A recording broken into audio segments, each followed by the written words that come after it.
جناب فرماندے اور سرات تو لگن کے میرے امتی جنے پیر ڈگ مکا گا فرمایا ایک حسین صورت آئے گی اور اسے تھام لے گی اسے گرنے نہیں دے وہ صورت آواز کی بھی جان قربان کروں وہاں ہوں گے فرمایا وہ تو درود ہوگا جو اس نے مجھ پر پڑھا ہوگا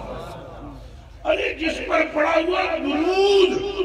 ان سے گرنے نہیں دیتا وہ مصطفیٰ کیسے گرنے دیتا سبحان اللہ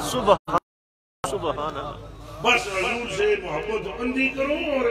عشق کرو اور حضور نو ویلیو دیو میدان میں شریفاں رکھو لوگوں دیا ذہنہ بچنا لوگوں کے گلے نہ بنو حضور نال محبت کرو ماں تو ود کے پیو تو ود کے پراواں تو ود کے بیوی تو ود کے پھر جتنے گناہ دے قلم پھر جائے نماز پڑھو قرآن شریف پڑھو